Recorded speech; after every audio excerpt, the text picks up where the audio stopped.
યાત્રાનું ભવ્ય આયોજન। સાવરકુંડલા સૌરાષ્ટ્રના 5 પંથકોને જોડતી ધર્મ જાગરણ સમન્વય સમિતિ સૌરાષ્ટ્ર પ્રાંત દ્વારા સોમવારે ભાદરવા સુદ બીજના પાવન દિવસે એક ભવ્ય અલખ યાત્રાનું આયોજન કરવામાં આવ્યું હતું। આ યાત્રા સાવરકુંડલાથી શરૂ થઈને સત્તાધાર ખાતે પૂરી થઈ હતી, જેમાં 2100થી વધુ વાહનો, 100થી વધુ સંતો અને હજારોની સંખ્યામાં ધર્મપ્રેમી ભક્તો જોડાયા હતા। આ યાત્રાનો પ્રારંભ સવારે 8 વાગે સાવરકુંડલા ખાતે પૂજ્ય કાનજી બાપુની જગ્યાએથી થયો હતો। આ યાત્રામાં સાવરકુંડલાની મુખ્ય યાત્રા ઉપરાંત અમરેલી અને બગસરાથી પણ વાહનો જોડાયા હતા, જે વિસાવદર ખાતે એક સાથે મળીને સત્તાધાર પહોંચ્યા હતા। આ યાત્રામાં રથ, અશ્વો, ડીજે અને ઢોલ નગારાનો પણ સમાવેશ કરવામાં આવ્યો છે।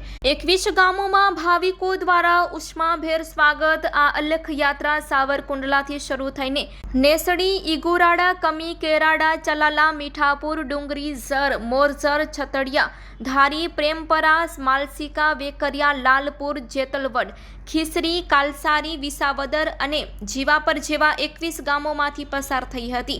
આ યાત્રાના માર્ગ પર આવતા ગામોના લોકોએ રંગોળીઓ, પુષ્પવર્ષા અને ફુલહારથી યાત્રાળુઓનું ઉમળકાભેર સ્વાગત કર્યું હતું। આ યાત્રા દરમિયાન ભક્તો માટે ઠેર ઠેર પાણી, ચા, શરબત, નાસ્તો અને ભોજનની વ્યવસ્થા પણ ગોઠવવામાં આવી હતી।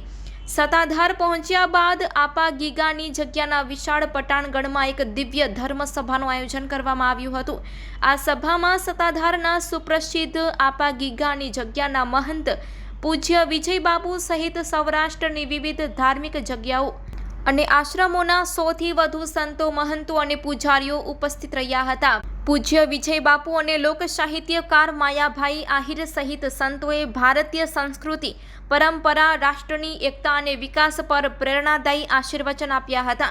આ સમગ્ર અલખ યાત્રાએ ધર્મ જાગરણ અને સૌરાષ્ટ્રના વિવિધ પંથકો વચ્ચે સદભાવ અને સમન્વયનું એક ઉત્તમ ઉદાહરણ પૂરું પાડ્યું હતું। Report by Ejaz Shaikh, Bhavnagar.